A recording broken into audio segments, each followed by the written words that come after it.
circular pavilion Circle at the Bank ABN AMRO here in Amsterdam's financial district is hosting the first Bicycle Architecture Biennale by the Australian bicycle activist Stephen Fleming. He has brought together all sorts of innovative examples of new kinds of infrastructure and bicycle parking from all over the world. His statement is that it was 50, 70 years ago that the car started to revolutionize the city, and he is convinced that the next revolution in urban design will be coming from the bicycle.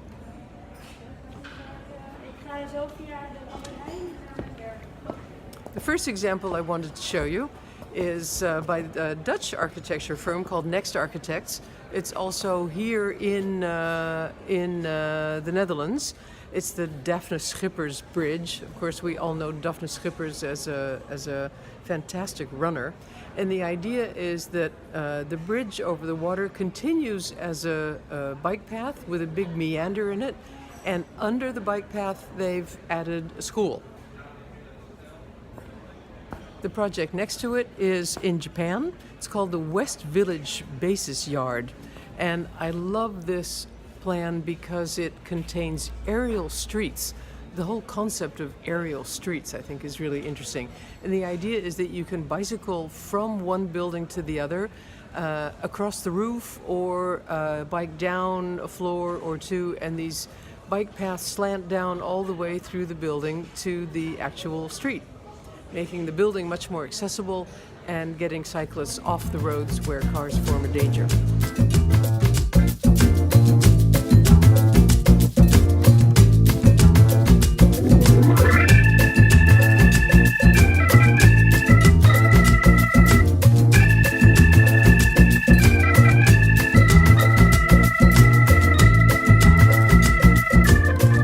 Another of the designs here at the Bicycle Architecture Biennale is by the firm NL Architects, which just won a number of prizes for their renovation of the Bijlmerflat Gleiberg here in Amsterdam. And their idea here is to make a bicycle club, which I think is a lovely idea, with a velodrome, a racing track on the roof, and all sorts of social space and parking space below. I love it.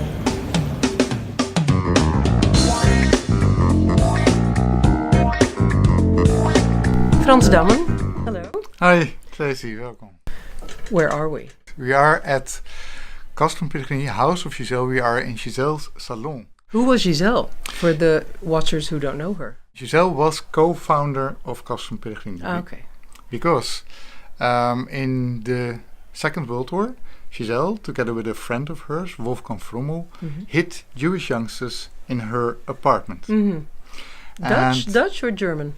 Dutch-German descent, mainly, and Gisèle, born Dutch, as a Dutch artist, with an Austrian mother. It was a German-speaking little community here at Gracht, in her apartment, and they called the apartment as a sort of nom de guerre, Castrum Peregrini. Which means? Castle of the Pilgrims. So they chose to see themselves as pilgrims rather than exiles. And you, together with Lars Ebert and Michel de Fuster, have recreated this place as what you call an intellectual playground. Correct. What do you do here?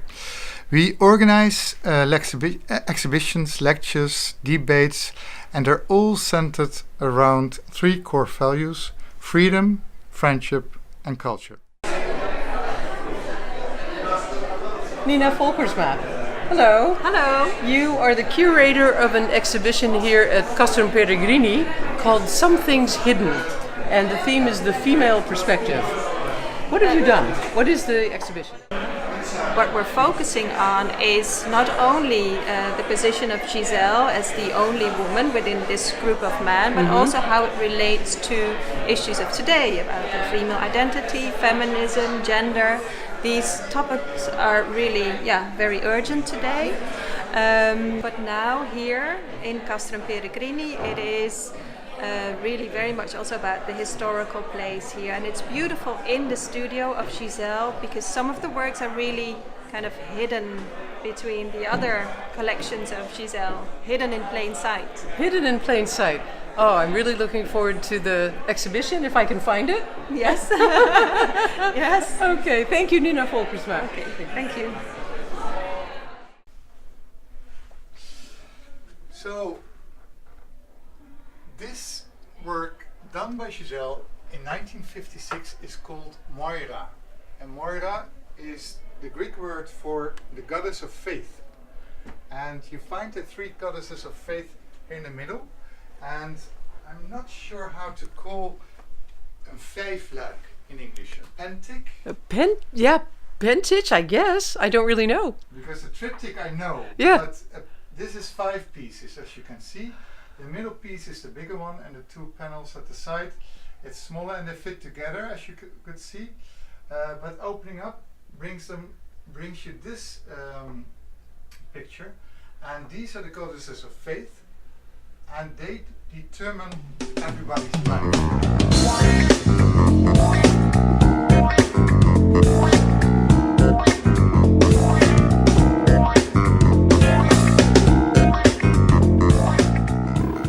At the Antoni Tapies Foundation in Barcelona, there's now a retrospective of the American documentary photographer Susan Meiselas, who's been affiliated with Magnum for many, many years, and is well known for her brave and thoughtful approach to photography. One of the parts of the shows was about her work in Nicaragua, where she was really right in the middle of the Contra struggle, and went back years later to show her pictures to the people she'd photographed and hear how their lives had developed since then.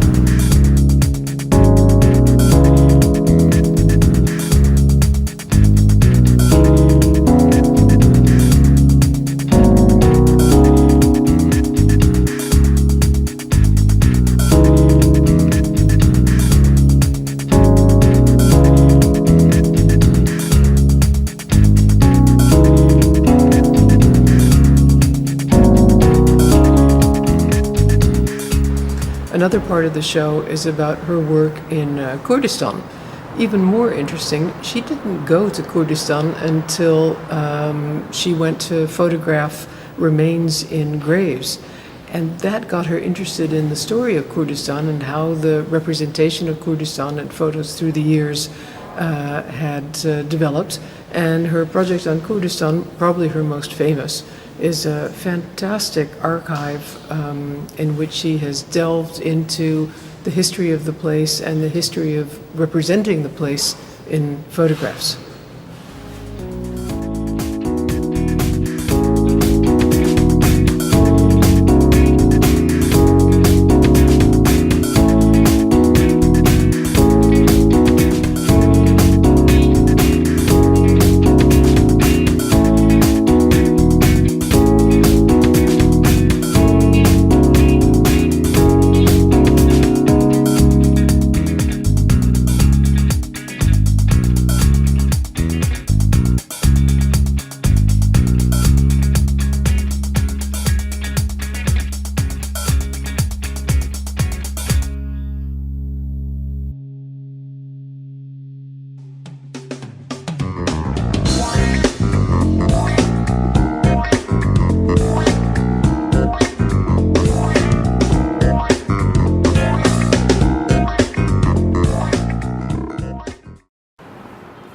This is the first house that Antoni Gaudí, the most famous architect of Barcelona, built in the town of Gracia, which then was not yet part of Barcelona.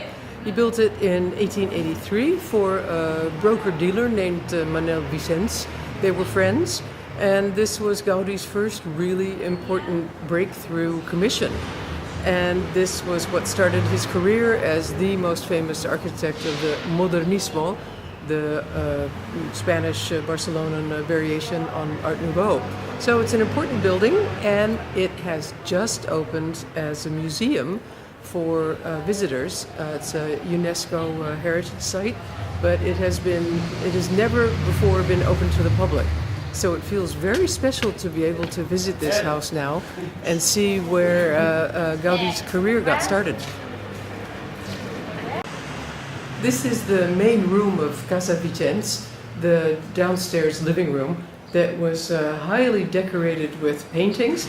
And the funny thing is, the paintings are all rather romantic 19th century paintings that don't really have that much in common with many of the Islamic and artistic themes that you see in the decorations. Gaudí really went all out here on the applied arts. With every single wall is covered with graffito with a different pattern. The woodwork, the paneling, the decoration. It seems like the decoration was perhaps even more important than the architecture itself. The outside is also highly decorated with tiles on every single surface that he could find to put a tile on. And it's wonderful to see how this is the beginning of what was to be an illustrious career as the most famous architect of Barcelona's Modernismo.